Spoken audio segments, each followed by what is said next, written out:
con la primera conferencia de hoy, que es una conferencia singular en nuestro ámbito académico, porque nosotros venimos de las humanidades y de la filología, pero en este curso a mí me interesaba mucho tener una perspectiva diferente a la que nosotros estamos habituados.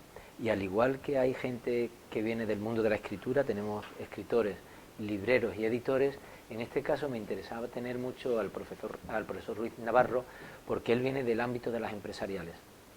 Él es catedrático en la Universidad de Cádiz, es compañero, es actualmente el director de la Cátedra de Emprendedores de la universidad, que ha sido premiada y reconocida a nivel nacional, y además de eso lleva muchos años en el ámbito de la investigación de las empresas culturales. En concreto dirigió durante un tiempo un I+D que llevaba por título Creación de empresas en el ámbito de la cultura. Cuando yo le propuse esto, él me dijo, es que yo de la editorial no estoy especializado en lo concreto, pero no me interesaba eso, sino algo mucho más amplio, Pepe. Así que todo lo que tú nos puedas decir va a ser muy novedoso para nosotros, porque es algo que realmente desconocemos. Te doy las gracias por estar aquí con nosotros en tu casa, porque eres el único profesor de Cádiz en este seminario. Así que, muy bien. Pues yo también te doy las gracias por invitarme a esta oportunidad, ¿no? De reflexionar juntos, porque a mí me parece que lo interesante, yo voy a exponer una serie de cosas en la primera parte, pero lo más interesante es la reflexión juntos, ¿no? Yo he titulado la conferencia El valor de la cultura y un nuevo entorno empresarial, ¿no? Un nuevo entorno empresarial que ya lo estáis viendo en lo que José ha puesto en el anterior exposición, ¿no? Como Planeta, ¿no? Cómo utiliza técnicas de marketing, cómo el mundo de la cultura y el mundo de la economía de la empresa están bastante relacionados, ¿no? Y yo creo que las fronteras se diluyen, se está hablando de una economía creativa, de una economía de las emociones. Yo quiero hablar de todo eso. Previamente yo quería, bueno, pues como él ha dicho, ahí tenéis mi link a LinkedIn, que los que queráis, bueno, pues ahí tenéis mi currículum, un resumen de mi currículum, y yo encantado también de si queréis conectar conmigo en LinkedIn para las publicaciones que de vez en cuando cuelgo, o para que vayáis viendo los perfiles de publicaciones de investigación, ahí lo tenéis todo, ¿no? Y como ha dicho antes José, yo mi ámbito profesional ha sido siempre el mundo de la empresa. Yo soy ingeniero, pero después hice también el doctorado en empresarial en Málaga, y he trabajado durante muchos años en el mundo de la empresa, en la consultoría, y después pasé a la universidad, ¿no? Yo creo que he hecho un camino raro, ¿no? Normalmente se pasa de la universidad a la empresa, yo he pasado de la empresa a la universidad, y no he dejado de tener el contacto con la empresa porque es mi ámbito, ¿no? Yo realmente mi ámbito de investigación es la dirección estratégica, la estrategia y los recursos de las empresas y la relación con la economía, y precisamente investigando sobre eso, investigando sobre cómo los procesos de innovación, ¿no? Que vosotros sabéis, se habla mucho de innovación, ¿no? Como factor de ventaja competitiva, como generación de oportunidades de creación de empleo, de creación de riqueza. Pues investigando sobre la innovación con un proyecto que tuve en Estados Unidos, vi las conexiones que había entre los procesos de innovación y los procesos creativos, artísticos, ¿no? Y eso me llevó a pensar y a plantear un proyecto de investigación hace ya unos años del Plan Nacional de Investigación, un proyecto competitivo, con un grupo de compañeros en donde investigamos, y el resultado fue este libro, ¿no? De creación de empresas en el ámbito de la cultura. Bueno, y varias publicaciones más en revistas especializadas y algunas tesis doctorales, ¿no? Realmente mi foco de investigación no es tanto la cultura, pero bueno, lo tengo ahí presente y me parece un mundo interesante, y un mundo en donde las fronteras entre economía y cultura se diluyen, ¿no? Se diluyen y generan oportunidades de creación de valor, ¿no?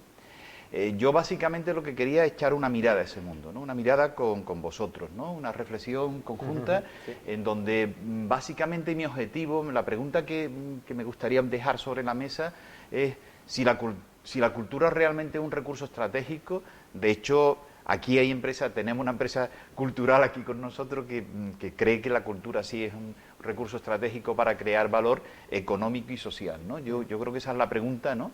Y la pregunta creo que no es fácil de responder, ¿no? Por eso a mí me gustaría estructurar la charla primero dando algunos datos muy genéricos del sector cultural, ¿no?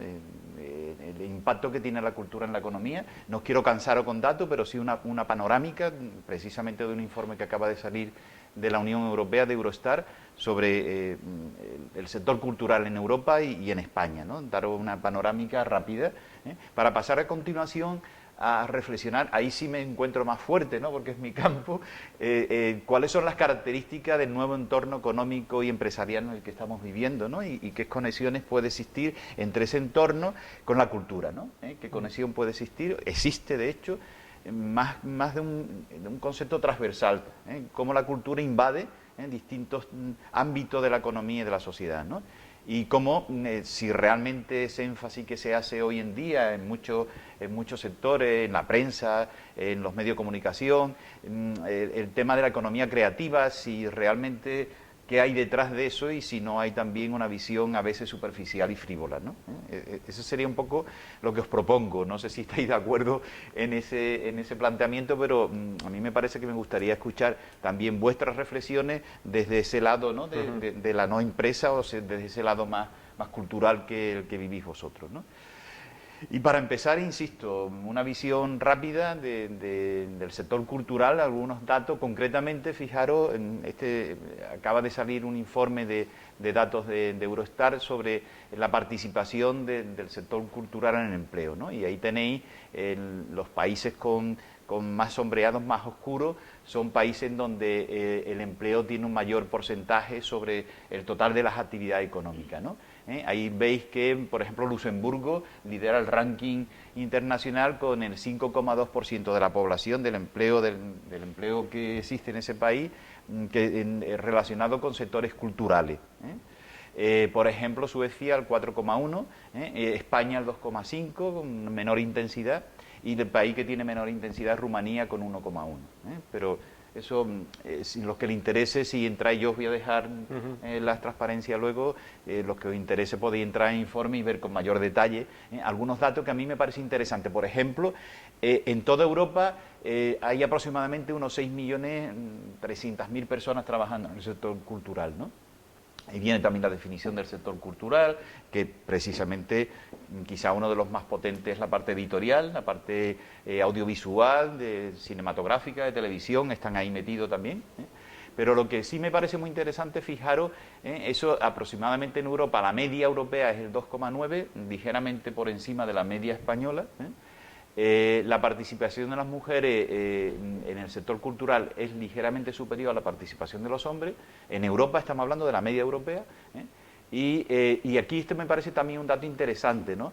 Personas que tienen estudios superiores en el sector cultural, en ese empleo, es en el sector cultural el 60% y en la media de todos los sectores el 33%. Luego, pero la sorpresa es que si vemos los datos de España, pues de las 429.000 personas que trabajan en el sector cultural, eso supone un 2,5% del total del empleo. Las mujeres tienen menos participación que los hombres, a la contra que lo que pasa en Europa, pero lo que sí es significativo es que la especialización en estudio universitario es mucho más potente en España que en la media de Europa, ¿no? El 75% de los empleados y empleadas del sector cultural en España tienen estudios superiores. Ese es un dato que yo creo que no es baladí, que yo creo que podríamos reflexionar sobre él, ¿no? Otro dato también interesante es el autoempleo. El autoempleo, y precisamente ahí, precisando ya en el número de artistas y escritores, que aproximadamente son 2 millones de personas en la Unión Europea de los 28, los artistas son el 49% del total, y hay un 15% el autoempleo de los artistas de ese colectivo llega al 49%, o sea, son personas que se autoemplean, que tienen su propio negocio, cuando la media está en el 15% y hay una diferencia de 34 puntos. En España esto es diferente, de las 120.000 personas, solamente el 37% son autónomos, y cuando la media de España, en general, ahí, como sabéis, el desempleo ha empujado a las personas a buscarse la vida con autoempleo, con emprendedores, etcétera, y ha llegado al 17%, una diferencia de 20 puntos. Ahí tenéis también, bueno, un detalle más en el tema de la contratación, los tipos de contratación, En los más oscuros son las barras más oscuras de empleo cultural. Hay más autónomos que en el resto de los sectores, hay menos asalariados, como es lógico, hay menos personas con contrato indefinido y hay menos personas también con contrato temporal, ¿no? Lo cual pues dibuja bastante bien lo que conocéis vosotros, que es un poco la precariedad del sector, ¿no? Aquí podéis ver el número de empresas culturales, cómo ha descendido precisamente con el tema de la crisis. Aproximadamente, contando solamente determinadas industrias y servicios, son unas 84.000 empresas. Y lo que sí es sorprendente, lo que ya refleja es que prácticamente hay el 61% no tienen empleados, son autoempleos, y que solamente el 0,5% tiene más de 50 trabajadores, lo cual demuestra un poco la falta de musculatura del sector, ¿no? Algo que es sintomático también con el resto de los sectores, pero quizás en el sector cultural es más importante, ¿no? Y creo que un dato más sobre el Producto Interior Bruto, sobre el valor económico que generan estas empresas, que aproximadamente es el 2,5% del total de la producción económica del país en el 2012. Y esto ha bajado también, como era de esperar, tras la crisis, por la caída de empleo, la caída de empresas, pues baja también la producción de estas empresas.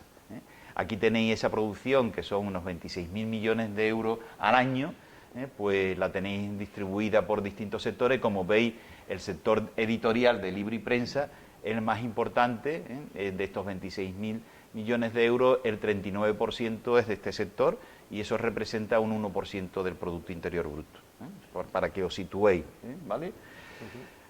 Bueno, podríamos hablar mucho más de la cifra, pero como economista yo me entusiasmo hablando de cifras y de números, pero me contengo, me contengo y paso un poco más a la reflexión de qué está pasando en ese nuevo entorno económico que nos toca vivir, que nos está tocando vivir, ¿no? Entonces yo quería hacer una primera reflexión, ¿no? Muchos economistas, muchos analistas, estamos de acuerdo en el mundo económico que las dos grandes innovaciones en el siglo XX que han condicionado nuestra forma de vivir ha sido el estado de bienestar, la posibilidad de que el ascenso de las clases medias y de mercados más amplios, más globales, han mejorado notablemente las condiciones de vida en determinados ámbitos, concretamente en Europa, lógicamente. Y el otro gran invento, por así decirlo, que ha permitido precisamente el estado de bienestar, o que ha ido acompañando al estado de bienestar, es el ascenso de un concepto de empresa moderna, de empresa que ha permitido hacer las cosas con menos esfuerzo, crear más valor con menos recursos, es decir, aumentar la productividad, lo que los economistas decimos, la productividad es el factor fundamental de desarrollo de los países, de los territorios, de las organizaciones, de las empresas. En la historia económica, nosotros lo que observamos es que aquellos países, aquellos territorios que logran ir aumentando la productividad, crean más valor y le permiten precisamente desarrollarse mejor, y eso permitió en este caso, en el siglo XX, crear esos estados de bienestar que nos han permitido, o que le han permitido a determinados territorios vivir mejor, ¿no? Y esa empresa moderna surge de lo que son dos conceptos básicos, que es la especialización de los recursos, un concepto como los recursos de las empresas se especializan, y la división del trabajo, o sea, la división como encargar determinados recursos a determinadas personas, a determinadas unidades de una empresa, permite esa división del trabajo, especializar y aumentar la productividad. Ese es el concepto básico, que tiene mucho que ver con el concepto de empresa fordista, de empresa que se refleja muy bien en esa película de Tiempos Modernos, ¿no?, que me imagino que conoceréis, y eso entra en crisis realmente la crisis económica es una crisis precisamente de ese modelo de estado de bienestar, y precisamente motivado también porque hay una crisis del modelo económico, del modelo fordista de empresa. El modelo fordista de empresa tiene su parangón, tiene su ejemplo más patente en lo que hizo Ford, ¿no?, a la hora de producir coches, que eran todos los coches iguales, una cadena de producción para elevar la productividad y básicamente atender a mercados masivos. Todos los coches eran de color negro, todos los coches eran iguales, y eso hizo que se abaratase notablemente el precio, el coste de un coche, atender a mercados más masivos, que los trabajadores se pudieran comprar coches porque eran más baratos y iban ganando más dinero, y además también ese el concepto de economías de escala, empresas cada vez más grandes, mercado cada vez más grande, una planificación más precisa y dirigir recursos muy tangibles, ¿no? Dirigir fábricas, dirigir personas. En síntesis, es el modelo que ha imperado, que permitió a muchos países después copiar ese modelo a otros sectores y a otras industrias, avanzar en la economía y producir más con menos recursos y aumentar la productividad. Ese modelo fordista entra en crisis con el nuevo entorno económico y social que nos está tocando vivir. Y ese nuevo entorno está caracterizado, volveremos sobre ello, pero el nuevo entorno está caracterizado por cambios muy radicales, que todos conocemos desde que entramos en el siglo XXI, desde la caída de las Torres Gemelas. La incertidumbre aumenta, la turbulencia aumenta, la competencia de otros países, la competencia sobre todo del sudoeste asiático, entra en colisión con salarios más bajos, con otros modos de producir, con otras cultura social, entra en competencia con los mercados tradicionales, aparecen cambios tecnológicos radicales que han hecho cambiar la forma de producir las cosas. Las tecnologías nuevas irrumpen y cambian lo que es el concepto de economías de escala, cambian la forma de producir y sobre todo, bueno, pues todo eso origina una serie de presiones sociales y una caída del capitalismo tradicional, ¿no? Cuando Sarkozy anuncia, ¿no?, después de los años de la crisis, que hay que reinventar el capitalismo, bueno, pues yo creo que se está reinventando, ¿no? Se están cambiando las condiciones del mundo moderno, las condiciones de la empresa moderna. Esta pincelada yo creo que queda perfectamente recogida o perfectamente ilustrada en un reciente informe que se ha hecho en Estados Unidos sobre la robótica, ¿no? La robótica ha afectado ya y está afectando, y más que va a afectar, por ejemplo, a lo que ha sido la columna vertebral de las sociedades modernas, que son las clases medias. Las clases medias norteamericanas, básicamente una clase media industrial, que está precisamente puesta en solfa ahora por la robótica. La robótica, este Buster, este robot existe, tiene ciertas connotaciones humanoides, y este robot pues cuesta del orden de unos $30.000, y se prevé que siga bajando su precio, pero este robot aprende solo, tú le enseñas determinadas cosas en una cadena de producción o hacer determinadas acciones en la industria, y va aprendiendo, y aprende y no se cansa nunca, no te hace huelga, no reivindica unos salarios más altos, y este tipo de robot pues está desplazando, ¿no?, una clase media tradicional, en este caso en Estados Unidos, pero esto se va a ir extendiendo a todo el mundo. Lo que es cierto que la tecnología está cambiando la forma de producir, y es un ejemplo pequeño, porque si nos vamos al tema de transacciones financieras, ya existen lo que son los bots, como sinónimo de robot, los bots que toman decisiones financieras súper complicadas, más rápido y con menos riesgo de equivocarse que los economistas, ¿no? O sea, que los bots existen también en los mercados financieros, y hay decisiones que se toman hoy en día con cálculos muy complejos que lo toman autómatas, que lo toman auténticos robots. O sea, la reflexión que yo quería trasladar con esto es: ¿para qué quedamos los humanos?, ¿no? Pero ya llegaremos a ello, Pero esto está cambiando la forma de producir, ¿no? Está cambiando la forma de producir, estamos pasando a una economía en donde estábamos habituados a manejar los directivos de las empresas, estábamos muy habituados a manejar el riesgo, pero es que lo que ahora aparece, entendiendo por riesgo aquello que podemos medir, en donde existen datos históricos, hacer una previsión meteorológica, bueno, pues con datos estadísticos, con observación de cómo van las isóbaras y tal, podemos hacer una previsión. Pero hay situaciones en donde no tenemos datos, ¿no? O sea, no tenemos datos de qué va a pasar con los robots. Nunca hemos tenido robots antes, ¿no? Por lo tanto, el grado de incertidumbre en la toma de decisiones es mucho más grande, ¿no? Y estamos pasando a una situación en donde la incertidumbre es creciente en los ámbitos económicos y sociales, ¿no? Claro, por eso hay un cierto discurso que yo comparto en parte, en donde es necesaria una mentalidad muy emprendedora, muy creativa, muy proactiva, en donde atendamos esa incertidumbre con un criterio de creación, ¿no? Porque no existe nada, no tenemos datos y tenemos que tomar decisiones. Es verdad que en esa que hay una necesidad de enseñar esos métodos de emprender, de enfrentarnos a la incertidumbre, para crear oportunidades, y porque la historia de la humanidad es esa, ¿no? De cómo nos hemos ido enfrentando a la incertidumbre a lo largo de situaciones muy diversas, ¿no? Y eso tiene que ver con esa figura que os pongo ahí, ¿no? De ese dibujo. Eso tiene mucho que ver, ese enfrentarnos a la incertidumbre, con la actitud de crear una historia, de crear algo nuevo, de que entre todos tenemos que dibujar una historia. Yo dirijo un curso que es el Master Up, un curso de creación de empresas, un máster oficial de creación de empresas, que os invito a que lo conozcáis porque es un máster muy, muy creativo. Y ese máster, uno de los ejercicios que le ponemos a los alumnos es resolver un laberinto. O sea, le damos un papel con un laberinto en donde tienen que dibujar la salida del laberinto, y después le damos un lienzo en blanco, le ponemos unas pizarras en blanco y le damos rotuladores, y tienen que dibujar entre todos una historia.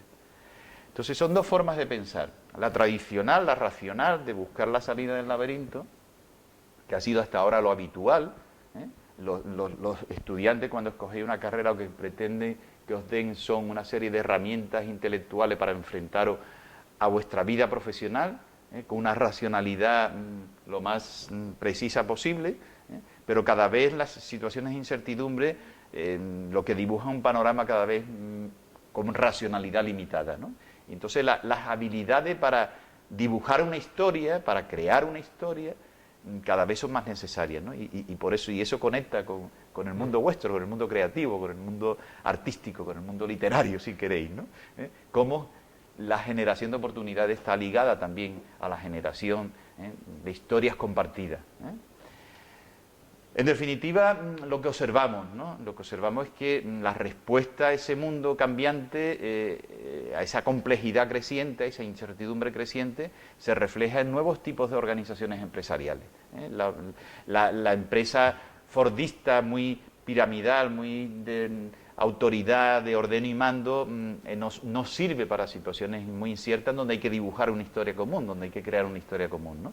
Entonces observamos que las organizaciones son cada vez, sobre todo las que se mueven en esa frontera de la incertidumbre, son cada vez más informales y flexibles, la jerarquía pinta menos y la coordinación es más de confianza mutua, de visión compartida. Las organizaciones, las empresas son cada vez más, los proyectos son cada vez más autoorganizados, se parece mucho a lo que han hecho los artistas en otras ocasiones, son más flexibles, más informales. Fijaros que hay similitudes con el mundo del arte, cada vez el tema emocional cobra más protagonismo, o sea, los directivos cada vez más tienen que crear una identidad emocional, que la gente se sientan identificados, que los empleados se sientan identificados con el proyecto, que cada vez la información está más automatizada, la información no la controlamos, pero sí la tenemos que interpretar, con lo cual hay una labor intelectual nueva, una labor creativa nueva, y en definitiva, en donde las relaciones personales, no me refiero solamente a la relación a través de lo que son las redes sociales en Internet, sino las relaciones face to face, cara a tu cara, de generación de confianza, reforzada por la emotividad, son fundamentales a la hora de crear valor, ¿no? Eso es lo que estamos viendo, que aquellas organizaciones, que aquellas empresas, que aquellas universidades, hospitales, clubes de fútbol, equipos de fútbol, empresas que funcionan mejor, que crean valor y sobreviven mejor en ese entorno incierto, son las que tienen este tipo de características. Así, los directivos, las personas responsables de dirigir esas organizaciones, ya sea un rector, ya sea un director de un hospital, ya sea el director de Planeta, lo que observamos es que la creación de valor y el liderazgo ya no es tan individualista, sino que es más compartido. Necesitamos equipos de gente. Por ejemplo, la cátedra de emprendedores, bueno, vale, yo soy el responsable de la cátedra, pero yo no podría hacer nada, y eso Fernando lo sabe muy bien, si no tuviera un equipo detrás, ¿no? Si no tuviera gente que comparte mi ideología, mi visión del tema, y que estamos convencidos de lo que estamos haciendo. Por lo tanto, el liderazgo es compartido, el valor es compartido, el factor empático es fundamental, como además de lo que te estoy diciendo, yo transmito que creo en lo que te estoy diciendo, como esa generación de sintonía con los otros es fundamental, cómo un concepto que viene del mundo financiero, que es la gestión de opciones, y que en el mundo financiero está muy puesto de moda, se convierte en algo fácil de entender. O sea, un directivo lo que tiene que hacer es intentar que en ese mundo incierto, esa organización, si quiere sobrevivir, se le abran distintos caminos, tengan posibilidades de escoger distintos caminos si uno de ellos falla. Que no lo apueste todo a una carta, sino que sea capaz de generar oportunidades, que si me falla esto, tenga un plan B. Y esa estrategia basada en opciones está muy de moda hoy en día, y os estoy explicando lo que está en vanguardia de lo que es la consultoría estratégica en temas de dirección de empresas, ¿no? Por lo tanto, fijaros, los directivos, cada vez su función es menos. Antes era tomar decisiones, claro, toman decisiones, sin duda, ¿no? Pero cada vez menos tomar decisiones y cada vez más crear identidad y aspiraciones compartidas. ¿De qué manera en la universidad? Aquellas universidades que van bien son las que los profesores, los estudiantes, los técnicos que trabajan allí, compartimos una forma de entender la universidad, de entender la vida, de entender la creación de valor, de entender el conocimiento, de entender la cultura, ¿no? Y esa labor sí que es de los líderes, ¿no? Esa es una labor de liderazgo de los responsables de las organizaciones, ¿no? Este estilo, fijaros, tiene mucho que ver con el arte. Esto es difícil claro, igual que el arte, practicándolo se aprende, ¿no? Pero fijaros que, y todo esto es lo que intentamos también en nuestro máster, que es un máster muy atípico. Nosotros lo que hacemos es trabajar con los alumnos, ¿no? A la hora de crear, fijaros, el nombre del máster, el nombre del Máster App, si entráis en posgrado, el nombre del máster es Máster en Creación de Empresas, ¿cierto? Nuevos negocios y proyectos innovadores, el nombre del máster, porque, hombre, hasta ahora no hemos tenido la suerte, pero aprovecho el ámbito, ¿no? El método que nosotros enseñamos en el máster, está enfocado a este tipo de cosas, que le sirve tanto a un director de empresa o le sirve al señor que quiere montar una obra de teatro, o escribir un libro, o enfrentarse a ese mundo creativo artístico. Nosotros lo que enseñamos es un método en donde ese nuevo estilo directivo te puede servir a tu vida personal, sea artista, sea empresario o sea profesor, ¿no? Profesor, profesor. Entonces, ese un poco la filosofía, ¿no? Yo os animo a que conozcáis el tema, porque el futuro va por ahí, y yo pienso que ese futuro tenemos que aprovechar las herramientas. Este máster es muy novedoso, hemos copiado y adaptado esto de un máster similar de Estados Unidos, no hay nada igual en España. Para entrar en el máster lo que te pedimos es una idea, o una idea por lo más rara que sea. O sea, oye, que yo quiero escribir un libro, perfecto, vente. Y te enseñamos un método que te pueda ayudar a que tú trabajes en esa aspiración tuya de ser escritor, ¿no? Lo que observamos en definitiva, fijaros, y esto está sacado en nuestro máster, lo que observamos es que las empresas modernas que tienen éxito, los empresarios, los líderes que tienen éxito a la hora de liderar un proyecto artístico, empresarial o profesional, cumplen 4 requisitos básicos. El primer requisito que observamos, esto está sacado de estudios de caso. El primer requisito que observamos es que es necesario, es imprescindible que la persona base su proyecto, que esté interesado en su proyecto, que tenga pasión, ¿no? Que crea en lo que está haciendo. Y es una actitud muy personal. Por eso te decimos, si quieres entrar en el máster, te decimos, oye, ¿qué quieres hacer, ¿no? Y tiene que haber una actitud personal, ¿no? Entonces observamos que las personas que llevan a cabo sus proyectos con éxito, lo primero que están haciendo algo que les gusta, algo que les apasiona, algo que tienen interés. Pero inmediatamente ese interés tienen la habilidad de compartirlo con otros, tienen la habilidad de despertar su interés en otros. ¿De qué manera mi pasión por escribir, mi pasión por cultivar champiñones, se lo transmito a los demás? Y hay clientes que están dispuestos a comprarme los champiñones o a comprarme el libro. ¿De qué manera despierto el interés por el libro? Lo que hace Planeta, ¿no? Lo que acabáis de ver, ¿no? ¿De qué manera comparto no solamente en interés de mis clientes, sino también de mis colaboradores, de mis empleados, de la universidad que me pueda ayudar, del grupo de investigación, del ayuntamiento, de qué manera despierto interés en los demás por mi proyecto.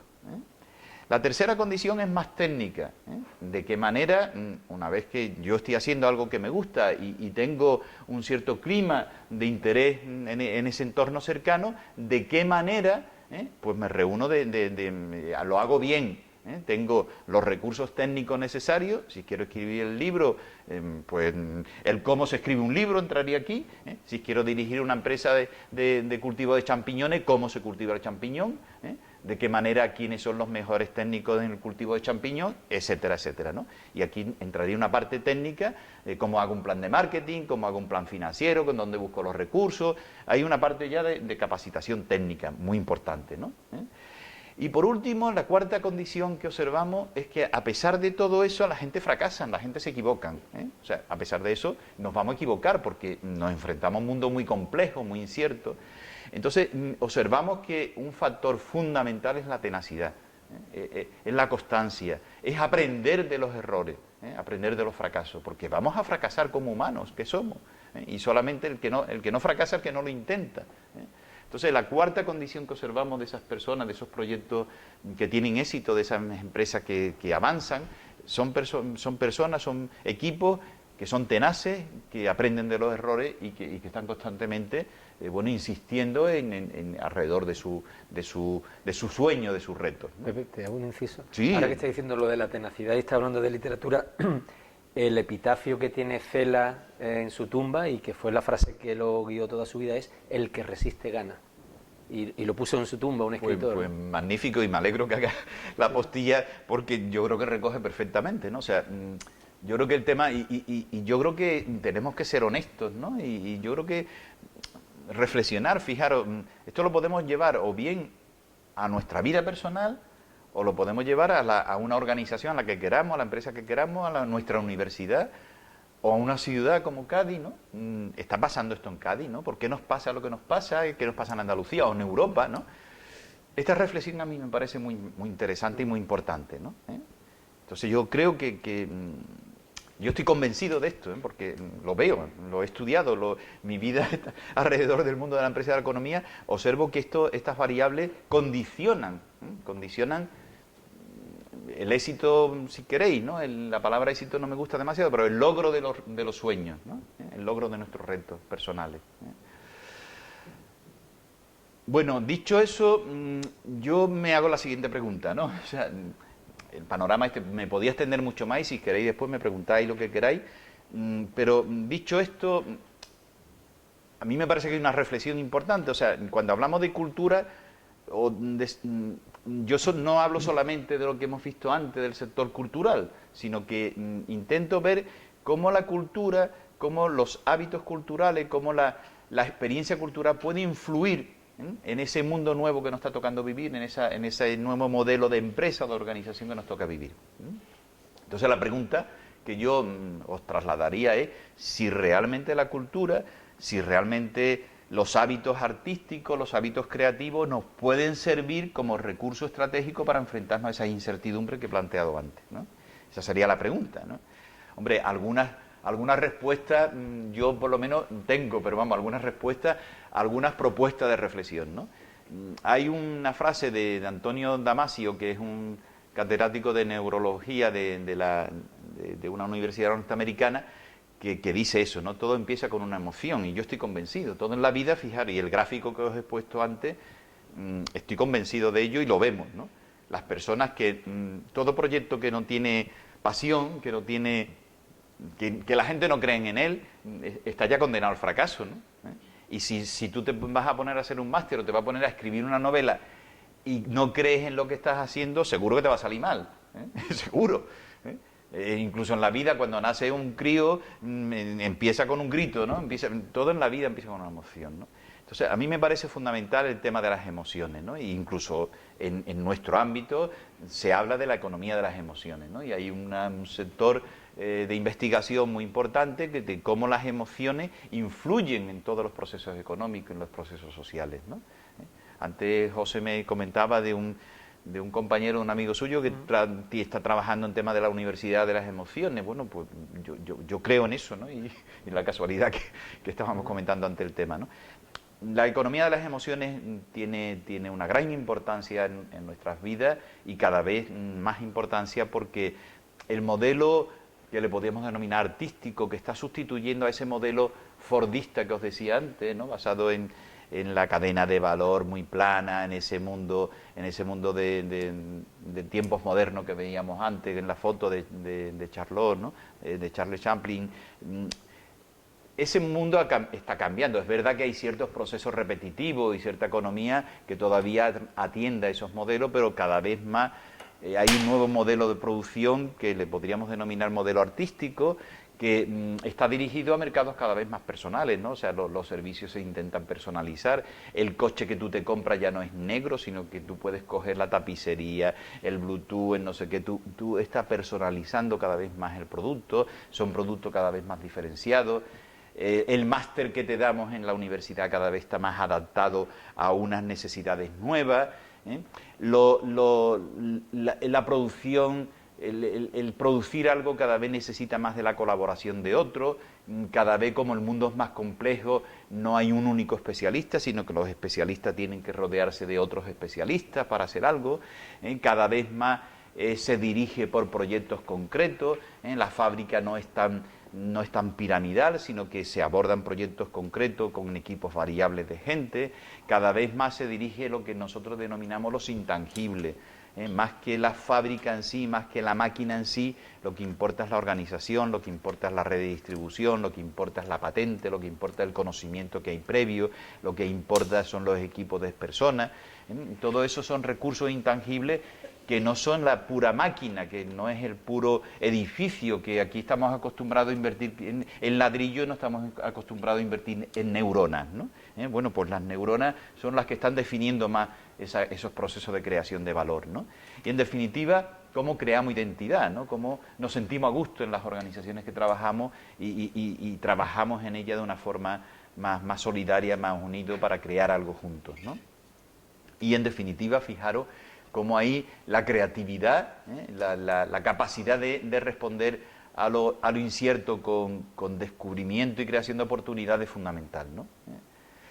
Entonces este modelo está conviviendo con cierto modelo tradicional y hay economías más avanzadas en donde este modelo tiene más peso, se haga un coche o se escribe un libro o se haga una película, ¿no? Y por eso te digo, por eso mi énfasis de no poner barreras y hablar de sectores culturales, sino de la influencia de la cultura en los procesos productivos y sociales, ¿no? Eso conecta, fijaros, con algo que a mí me apasiona y que bueno, apasiona a más gente, que es el desarrollo humano y las capacidades humanas, ¿no? Porque cada vez más eso está conectado, esa economía, esos modelos de producir y de hacer, están conectados con una línea de pensamiento que es un pensamiento empresarial alternativo al tradicional, en donde el reto se pone en que tenemos que liderar y crear valor compartido, que ante esas incertidumbres, ante la complejidad del entorno, ante la complejidad de dirigir una universidad o de dirigir un máster o dirigir un equipo de fútbol, necesito de especialistas, necesito de más gente que me acompañe en la aventura, ¿no? Y por lo tanto necesitamos de una sociedad que no sea desigual, ¿no? Sino una sociedad más integrada, ¿no? Una sociedad en donde las diferencias se diluyan y respondan a esa pasión de cada uno y no a condicionantes económicos y sociales previos, ¿no?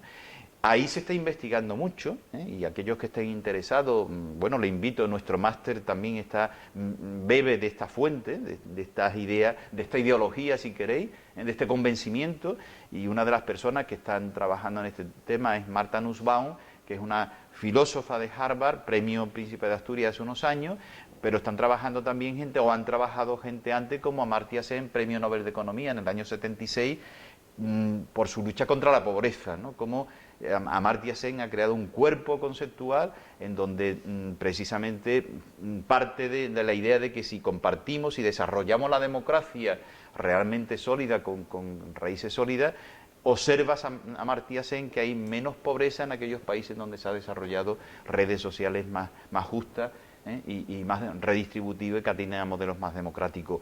O Prajalá con temas más dirigidos a la empresa y cómo precisamente descubre oportunidades en países pobres y cómo determinados modelos empresariales pueden facilitar desarrollo de países pobres.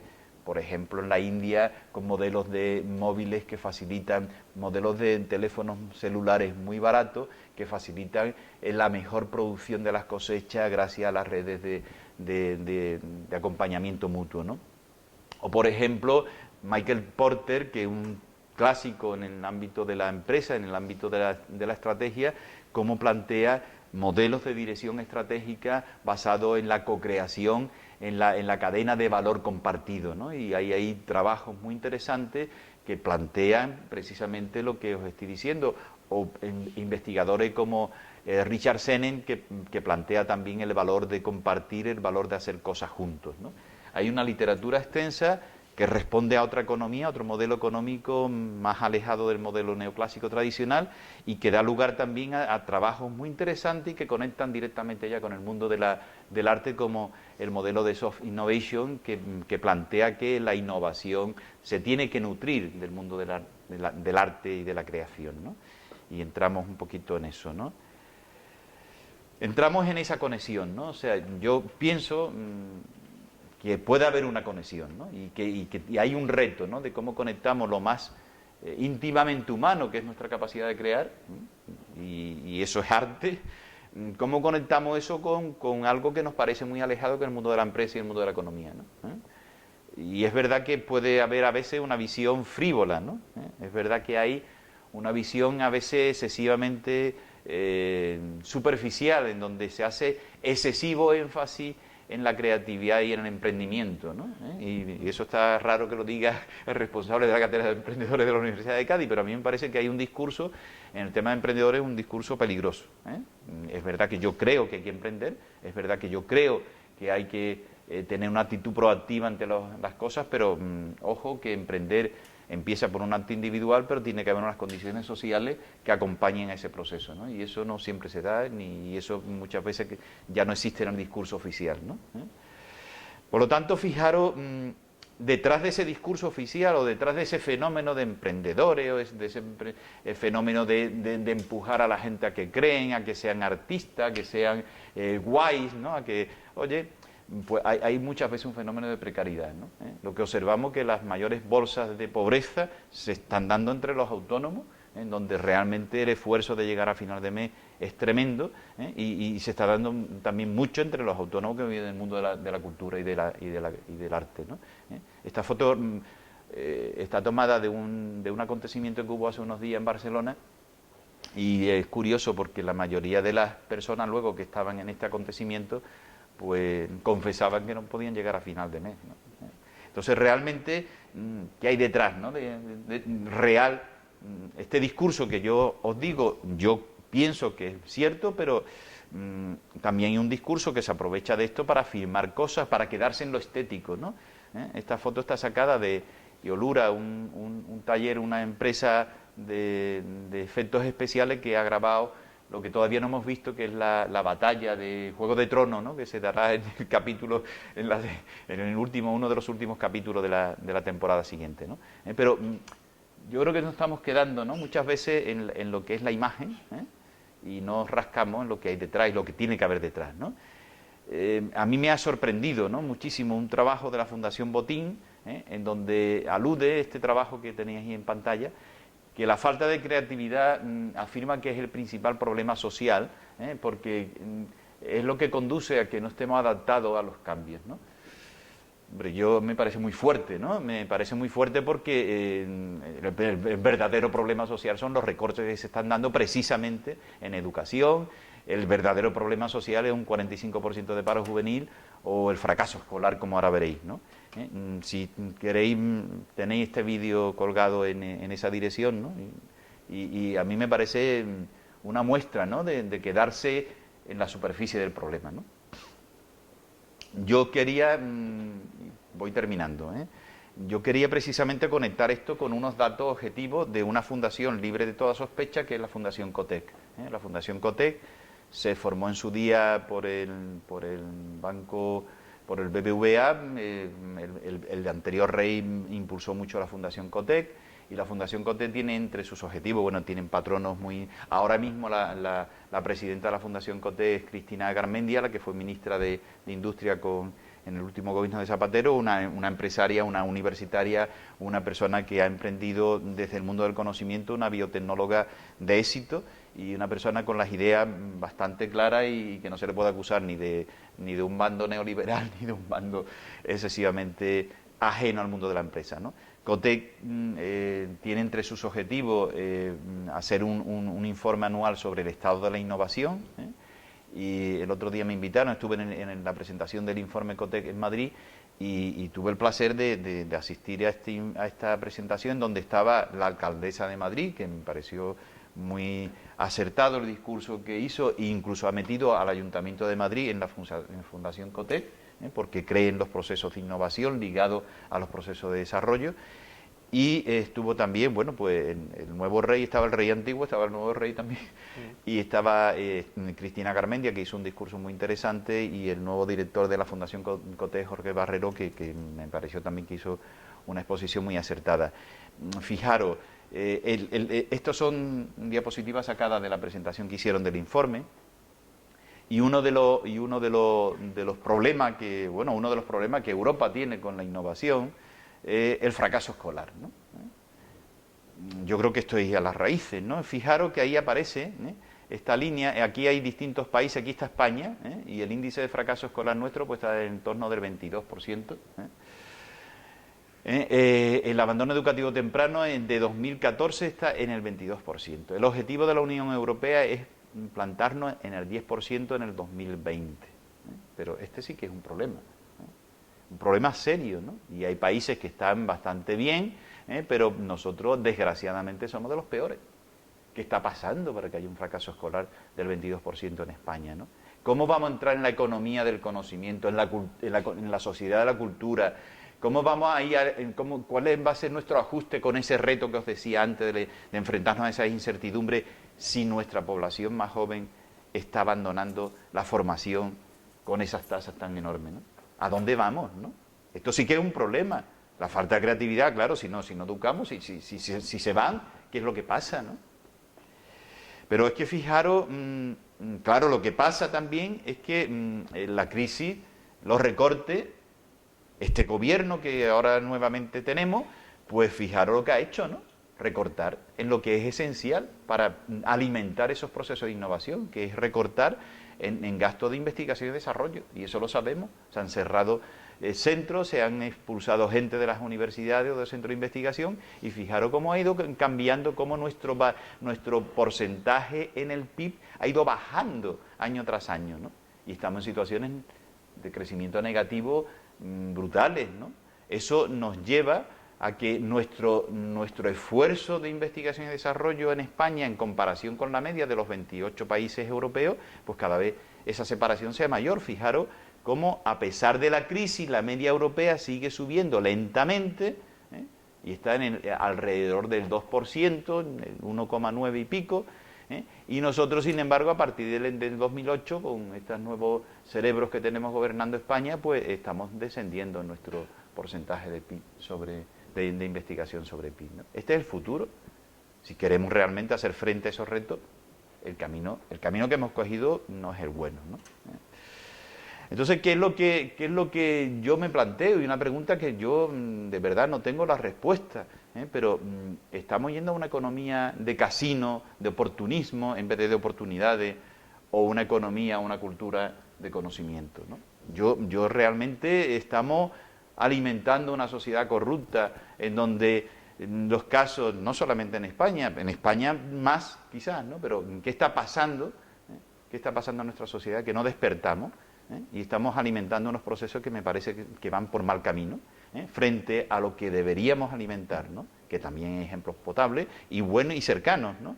Ahí os he puesto 47 Degree, una empresa de Cádiz, nacida de la Universidad de Cádiz, de chavales que han estudiado aquí, que tienen su sede en San Fernando, que se dedican a una cosa muy parecida a lo que es crear, que crean programas informáticos para determinados usuarios, y tienen sede en San Fernando, en Seattle en Estados Unidos, y acaban de abrir sede en Londres, ¿no?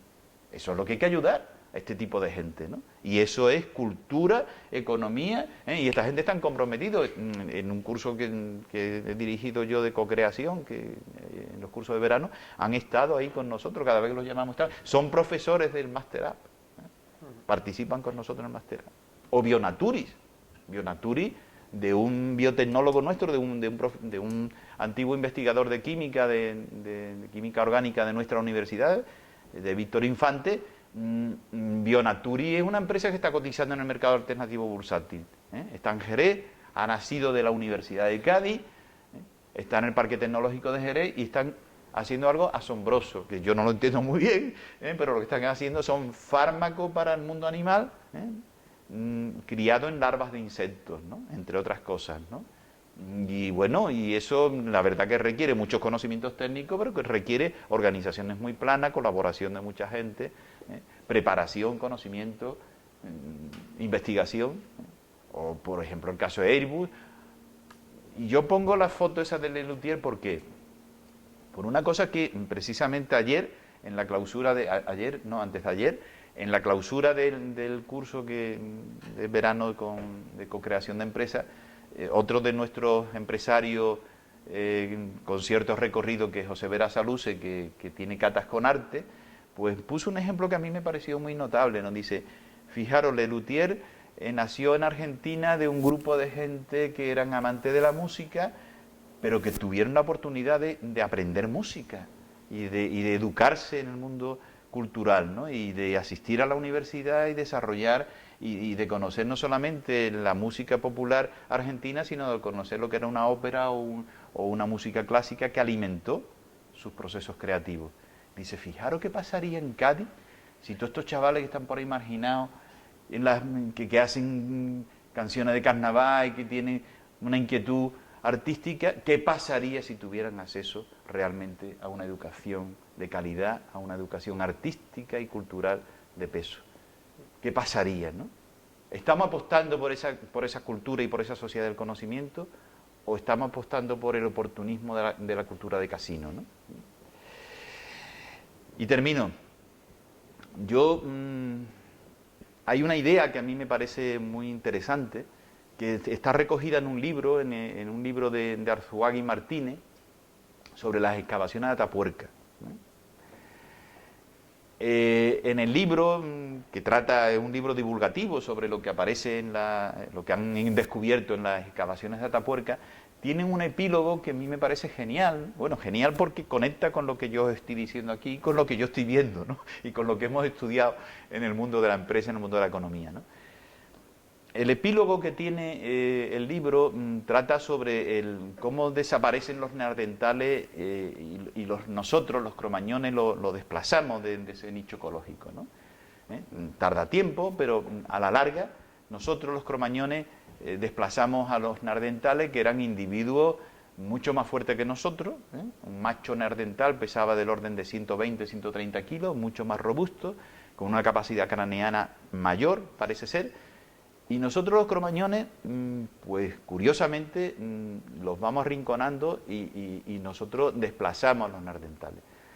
Una de las tesis que mantiene el libro y que mantiene algunos paleontólogos es que nuestra especie tenía una cualidad diferenciadora que hizo posible ese proceso, ¿no? Y era nuestra capacidad de fonación, ¿no? Parece ser que la glotis nuestra de los cromañones nos permitía fonar, hablar, con mayor riqueza de contenido, ¿no? Y eso, a su vez, permitía organizarse mejor a los cromañones. Y eso permitía que, frente a los neandertales que cazaban solo o en grupos muy reducidos, los cromañones fuimos desarrollando una habilidad que era organizarnos socialmente mejor. Y esa organización social mejor, gracias a nuestra capacidad de comunicarnos, nos permitió ser más productivos. Fijaros lo que os decía al principio, creo que la historia de la economía, la historia de todas las sociedades, una de las variables fundamentales ha sido la capacidad de producir mejor, de ser más productivo, de hacer más con menos, de lograr más valor con menos esfuerzo. Y eso lo lograron los cromañones, cazaban mejor que los neandertales, porque lo hacían en grupo y con tácticas más sofisticadas. Pero además se organizaron socialmente y se protegían unos a otros. Mientras algunos iban a cazar, los más viejos o las mujeres más débiles se dedicaban a otras labores. Hubo una división del trabajo, y esa división del trabajo hizo elevar también la productividad y hizo posible reducir la incertidumbre. Entonces hay muchos trabajos, hay un trabajo de otro premio Nobel que plantea que las dos grandes variables que nos han hecho progresar durante la historia, aquellas dos variables que han hecho progresar a los territorios, a las sociedades, a las organizaciones, se podrían resumir una en que aquellas sociedades, aquellos territorios que son más productivos, que se organizan mejor y logran más productividad y logran reducir la incertidumbre de sus miembros, de sus habitantes, logran progresar más, ¿no? Mi pregunta es si en ese nuevo entorno, mi duda, mi reflexión es si avanzamos por buen camino, si estamos logrando, como los cromañones en su momento, como cromañones que somos, si estamos logrando mayores cotas de productividad y menores cuotas de incertidumbre, precisamente porque estamos logrando organizarnos mejor, ser socialmente más inclusivos, ser socialmente más capaces de trabajar mejor juntos, ¿no? Frente a un cambio que aparece ahí, esa figura de metrópoli, ¿no? Sobre una aparición de unas nuevas condiciones tecnológicas que no sabemos a dónde nos va a conducir, pero que sin duda va a aumentar la incertidumbre de nuestro entorno, ¿no? Eso es lo que quería trasladar hoy, esa reflexión y qué papel tiene la cultura en todo esto, ¿eh? En esa capacidad de trabajar juntos, en esa capacidad de crear juntos valor, en ese nuevo entorno económico empresarial. Muchísimas gracias por vuestra atención y yo lo que quiero ahora es eso, que haya vuestro feedback, porque yo he venido también aquí a aprender de vosotros y a escucharos. Pues Pepe, muchísimas gracias porque de verdad es un placer, es una delicia escucharte por cómo hablas, ¿no? La retórica y el don de palabra que tiene facilita mucho la comprensión. Y luego también porque, como yo decía al principio, nos han llevado a un mundo que para nosotros en principio es desconocido. Y digo en principio desconocido porque aparentemente has venido a hablar de empresas, pero creo que has hablado de la vida, porque yo cuando estaba escuchándote, en el fondo había ahí una reflexión sobre nuestra identidad, nuestro presente, nuestros valores humanos, nuestras relaciones sociales, nuestro futuro. Así que creo que nos has trasladado una cosmovisión más que una reflexión sobre la empresa, ¿no? Muchas gracias por tus palabras, José. Así lo he visto, ¿no? Y bueno, en cualquier caso, como él bien ha dicho, como ha dicho Pepe, el profesor Ruiz, está a nuestra disposición. ¿Quién quiere hacerle alguna consideración? Adelante. Ella es una chica que sí. procede de Ucrania. Ah, magnífico. Sí, voy a decirlo ahora porque tengo una pregunta que está conectada con esto. En España, ¿la gente está lista a consumir el producto cultural? Digo, pagar por esto. Porque, por ejemplo, en Ucrania tenemos el problema, tenemos muchas iniciativas y cuando les hacen gratuito, la gente viene, le gusta mucho, pero en cuanto pones, por ejemplo, un poquito para pagar, ya está, la gente ya no viene, no tienen, no sé, no tienen conciencia que tienen que pagar por el producto cultural. Piensan que necesitan tenerlo gratuito. Antes de que te conteste, me gustaría ahora que intervenga esta chica que es alemana.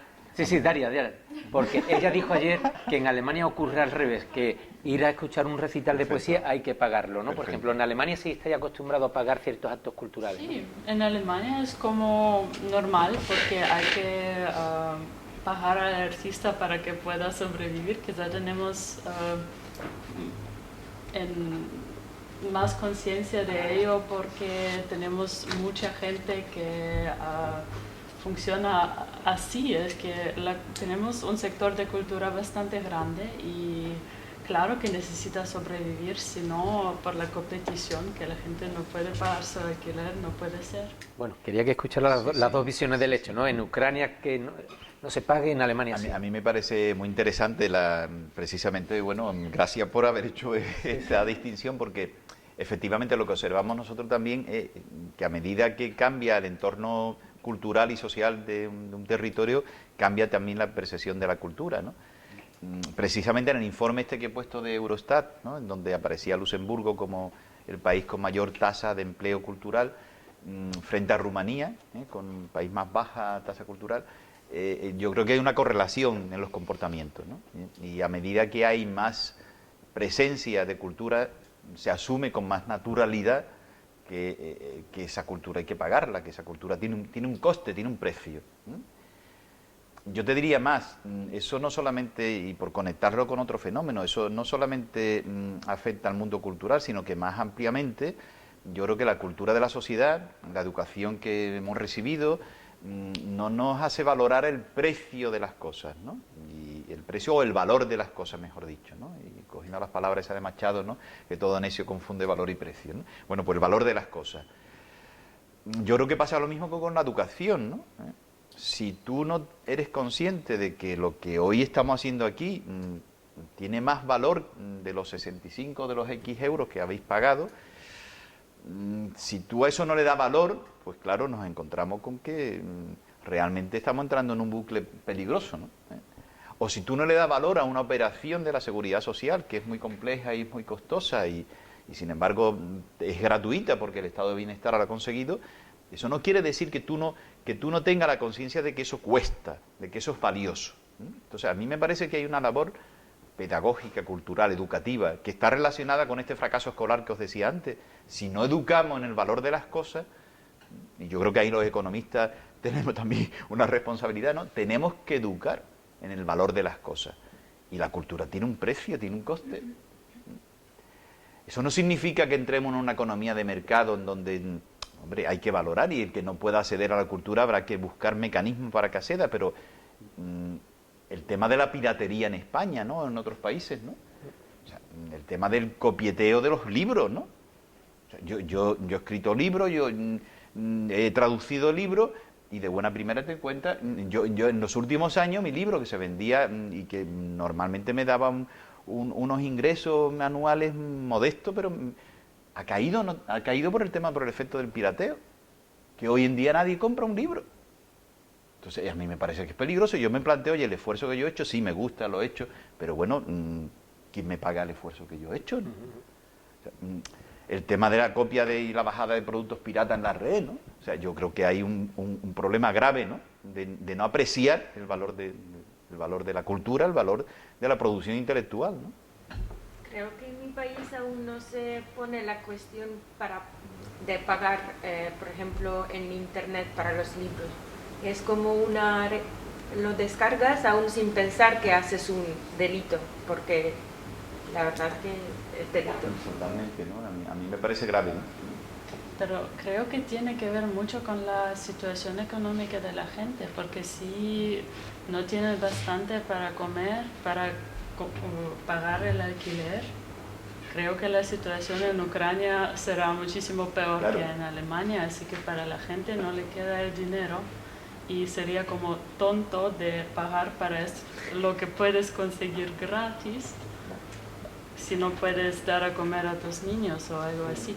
Sin duda, yo creo que el contexto social importa, ¿no? Y por eso decía lo que os decía antes, para mí el problema no es tanto el mecanismo como la situación social de desigualdad, ¿no? O sea, el problema es si hay un 45 de paro juvenil o si hay una desigualdad creciente donde los ricos tienen más y cada vez las clases medias desaparecen, pues claro, pues la cultura no tiene espacio de juego, ¿no? Y estos fenómenos lo que están mostrando es eso, ¿no? Si estamos creando una sociedad desestructurada, difícilmente va a tener encaje la cultura ahí, ¿no? Entonces el problema es si estamos creando sociedades que al modelo de los cromañones que lograron hacerse un hueco en ese proceso de incertidumbre, si estamos trabajando juntos para que juntos podamos seguir viviendo y creando, ¿no? Ahora, si cada vez estamos destruyendo esos mecanismos de integración social, difícilmente la cultura va a tener encaje, ¿no? No es solamente perseguir el delito, que también, ¿no? Que crear esa cultura, que sin duda, pero es crear las condiciones, como tú muy bien dices, para que no se produzca el fenómeno, para que a mí me sea más cómodo entrar en iTunes y pagar €1 por una canción, o 0, tal por una canción que me interesa, o por el libro que sea, lo pago porque puedo pagarlo y porque no representa un porcentaje muy grande de mi esfuerzo de consumo, ¿no? Sin duda, totalmente de acuerdo. Venga, más preguntas. Adelante. Bueno, yo en realidad tengo dos preguntas más o menos distintas. Una es la que me gustaría que si pudiera profundizar un poco más cuando he hablado de las nuevas organizaciones, después de las incertidumbres del comienzo del siglo, el tema del concepto de la identidad dentro de estas nuevas organizaciones y sobre todo la relación que ha hecho con el apego emocional.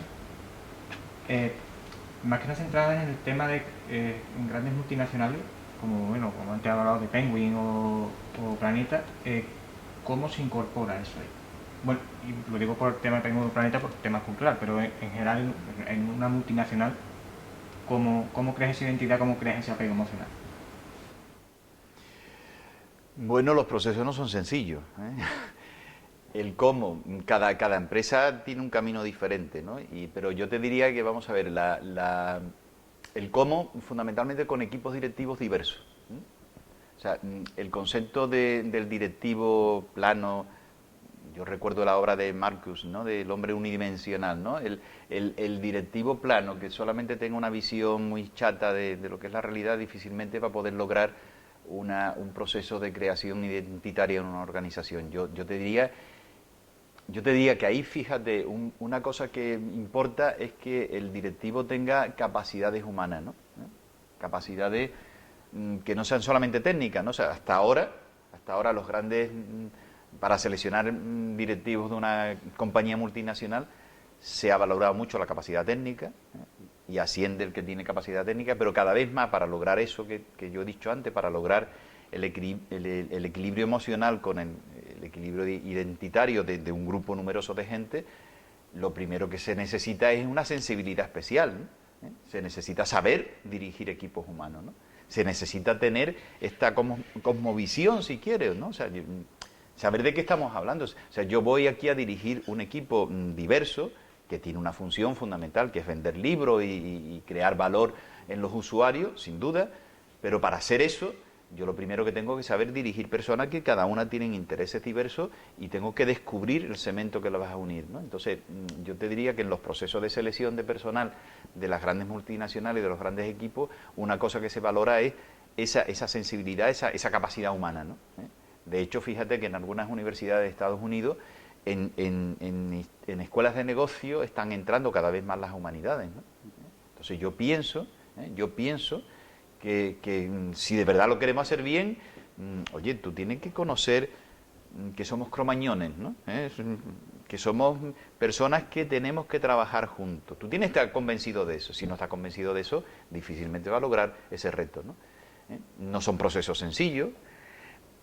Esa es una variable. La otra variable es que suelen ser equipos directivos diversos, ¿eh? En donde mi especialización, mi trayectoria vital, mis conocimientos se compensan y se complementan, ¿eh? La palabra es cómo se complementan con los conocimientos de otras personas que tienen otras experiencias diferentes a la mía, ¿eh? Entonces, el intentar lograr el cemento de eso no es sencillo, ¿eh? Porque cuando hay una norma, una ley, una experiencia que observamos, que en aquellas organizaciones que están buscando por un lado la innovación, están buscando la creatividad, desarrollar oportunidades en ese mundo incierto, pero por otro lado necesitan la cohesión, ¿eh? Entonces, claro, si los equipos directivos son muy similares, es más fácil lograr la cohesión, ¿no? Pero cuando el equipo es muy similar, cuando los perfiles de los directivos son muy parecidos, el factor de generación de nuevas ideas decae, ¿eh? Eso lo tenemos estudiado, ¿eh?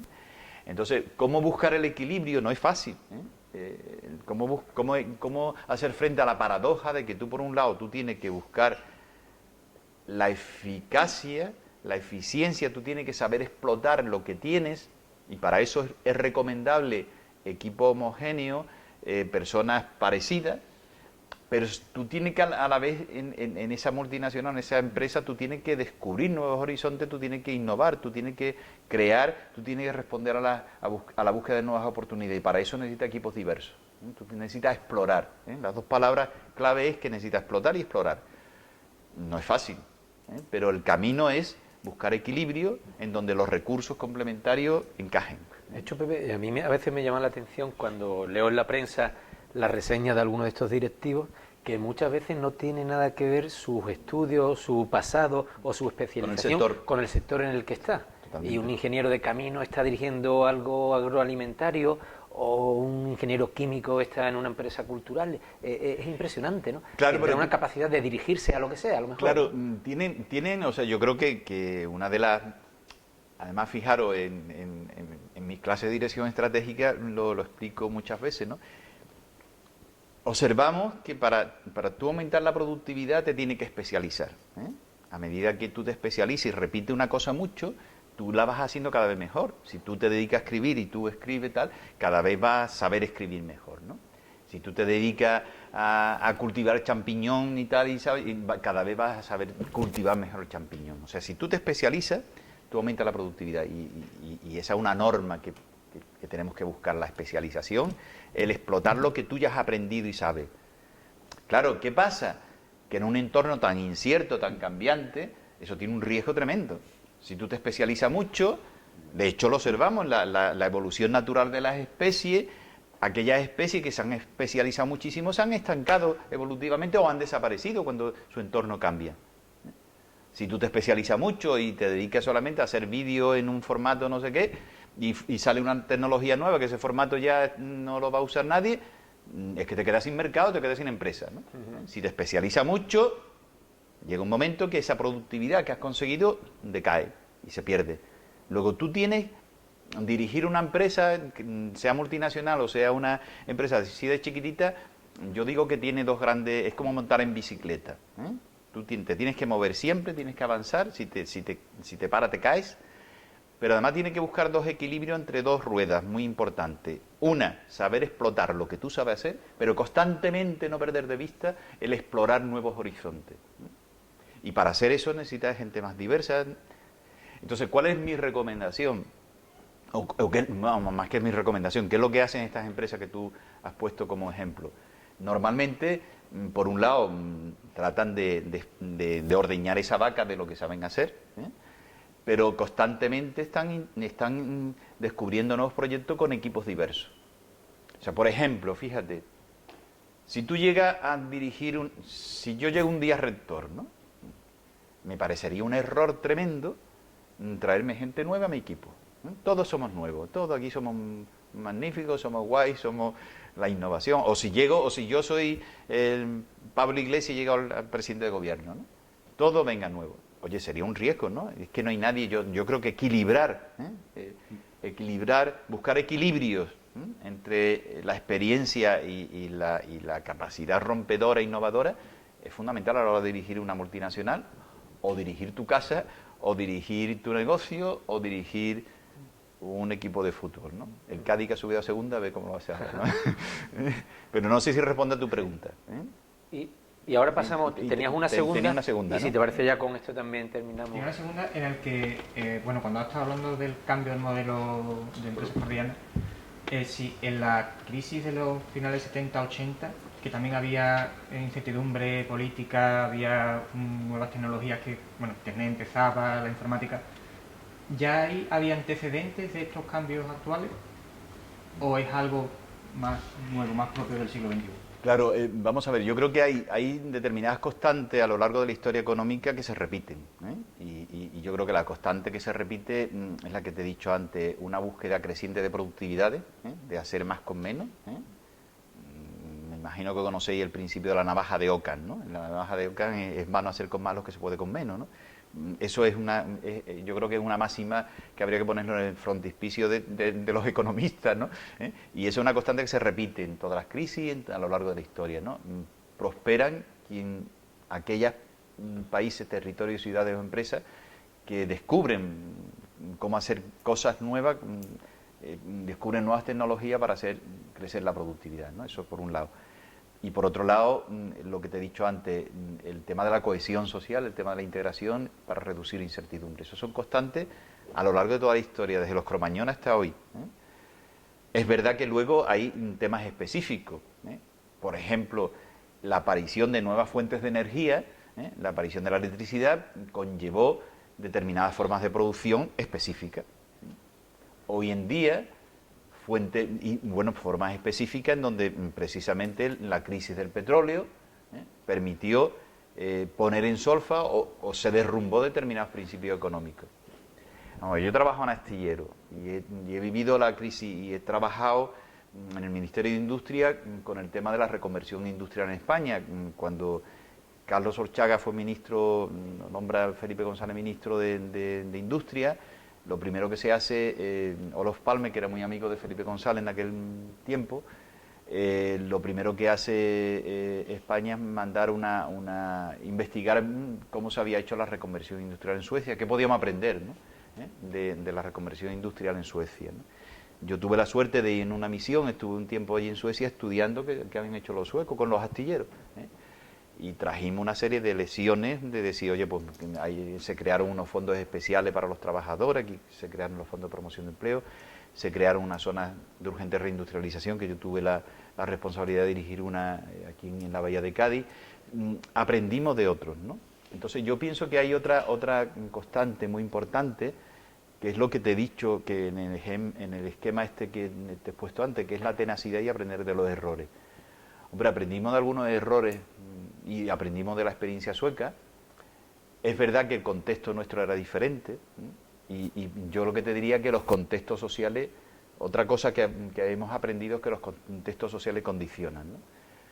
Por eso yo pienso que el tema de la cultura, el tema del arte, el tema de la simbología, o sea, yo creo que en las industrias culturales hay un tema que no me ha dado tiempo a sacar, pero es que vosotros los artistas y vosotros las personas que estáis en el mundo del arte, sois buenos gestores de lo simbólico. Y si tú quieres crear entidad en una organización, tú tienes que manejar lo simbólico. Entonces yo creo que lo que hoy en día a mí me parece fascinante es que un director de una multinacional o un director de una empresa debe aprender de cómo un artista crea y cuál es un proceso creativo de un artista y cómo dirige la complejidad del proceso creativo. Porque si dirigir una empresa es complejo, tanto o más es la complejidad de un proceso creativo del arte, ¿no? Entonces, ¿cómo aprendemos? Y me estoy quizá desviando de tu pregunta, pero a mí me parece muy importante esta idea que no la he dicho antes, ¿no? Cómo el artista la experiencia del artista puede enseñar al empresario. Y conecto con una cosa que le estaba diciendo antes de empezar. Hay empresas que se dedican a esto. Un amigo mío que está hoy precisamente en Cádiz tiene una empresa que se dedica a identificar artistas que puedan crear disonancias dentro de los procesos empresariales, para crear ruptura que te permita cambiar y generar innovación. Y este amigo mío es economista, pero tiene clarísimo que los procesos de innovación necesitan de disonancia, de ruptura, y eso quien mejor lo sabe hacer son los artistas. No sé si he contestado todo lo que tú me preguntabas. Sí, terminamos. No, sí. Bueno, no sé si había... bueno, mira, vamos a dejarlo primero, Fernando, si te parece, ya que eres tú. Sí, Mohamed, y procede de Marruecos. Usted ha hablado de un máster de crear empresas en nuevos negocios. Yo quería preguntarle cómo tratan de seguir los proyectos de los estudiantes después del máster. Sí, pues mira, precisamente nosotros desde la Cátedra de Emprendedores, nosotros vamos ya por la tercera edición de este máster, ¿no?, de creación de empresas. De creación de empresas, nuevos negocios y proyectos innovadores. Y nosotros tenemos la costumbre de no desconectar de nuestros alumnos. De hecho, tenemos constituido a través de Facebook, a través de Internet, a través de nuestra propia red, un contacto continuo con ellos. Y además, todos los años tenemos una reunión de los antiguos alumnos con los nuevos, porque uno de los objetivos del máster es precisamente porque creemos en este modelo que yo os he explicado. Uno de los objetivos es crear red, crear capital social, y que se conozcan entre ellos, porque de hecho algunos están colaborando ya entre ellos. Y además te añado una cosa más. Estamos trabajando en un proyecto con Marruecos, un proyecto de la Unión Europea con 10 universidades públicas marroquíes, en donde también está el Ministerio de Educación de Marruecos, en donde estamos intentando llevar esta cultura de emprender desde esta perspectiva que te he explicado a Marruecos, ¿no? Y precisamente el lunes 18 tenemos una visita aquí de uno de los rectores de la de la Universidad de, creo que es la Universidad de Rabat, Internacional de Rabat, que viene por aquí este tema, así que yo encantado de si necesita alguna información más te la doy, ¿eh? Pero hacemos un seguimiento de los proyectos, no solamente con esto, sino también desde la Cátedra de Emprendedores tenemos un observatorio, que mantenemos contacto con nuestros egresados en general de la universidad y con los del máster. Y Fernando, ¿querías también preguntar? Bueno, más que una pregunta es también una respuesta para él. No hace falta, yo y Pepe llevamos juntos 14 años ya, o así, desde el máster de bordeo, no, ya ni me acuerdo ya. Pero si recuerdas el libro de Richard Friedman, el de Arte y Gestión, una poética para el gerente del tercer milenio, ¿no? Una cosa así. Hay una parte del libro que habla de cómo las organizaciones crean identidad. Y es que la organización, primero empezando por la dirección, pero después entre todos, crean la historia de su organización. Es decir, el que crea la empresa, el que crea la organización, el que crea el negocio, tiene una visión y esa visión la comparte con el equipo de trabajo. Primero, que es el equipo de confianza, el núcleo central, que crea el desarrollo de la empresa, pero después ese grupo aporta su visión de la empresa, su historia de la empresa a la historia colectiva y va creciendo la historia va creciendo. Y las nuevas incorporaciones aprenden la historia colectiva y aportan su experiencia a esa historia colectiva y va creciendo la historia colectiva. Entonces se gestiona todo de una manera como un contador de cuentos. Se llama el gerente como el storyteller, como el contador de historias. Y es una cosa que Pepe hace siempre, porque si os habéis dado cuenta he estado hablando, y nosotros en el máster y el equipo de trabajo y no sé qué, porque incorpora en su discurso, en su forma de enseñar y en la forma de transmitir este concepto del narrador, del director como narrador de historias. Entonces, cuando tú estás en una industria cultural, en una industria que trabaja con intangibles normalmente, que tú no vendes bolígrafos, que el bolígrafo lo hace otro, que tú solamente vendes ideas o creas conceptos, la función del narrador de historias es fundamental, porque si tú no sabes transmitir, si no sabes comunicar, si no utilizas el principio lingüístico de el mínimo esfuerzo para dar la máxima información, no generas el valor añadido, no generas la capacidad de crear valor, de agregar, de aglutinar. Y el concepto de... No me quiero enrollar porque se me va el discurso por otro lado y quiero centrarme. El concepto básico es, que dijo él al principio, es la tenacidad. La tenacidad es ser cabezota.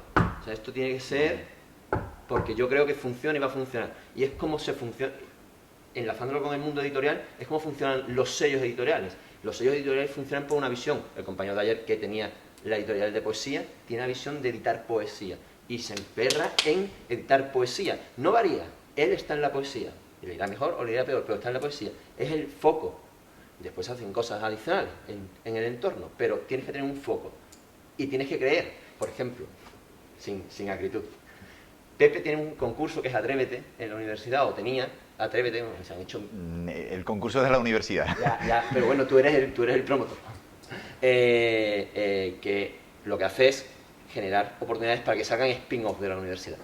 Nosotros nos presentamos a ese concurso como 5 veces. No quedamos nunca entre los 10 primeros. Nunca. Sin embargo, llevamos 11 años trabajando, porque hay un equipo de trabajo que tiene tenacidad y visión y que quiere hacer las cosas con un determinado estilo.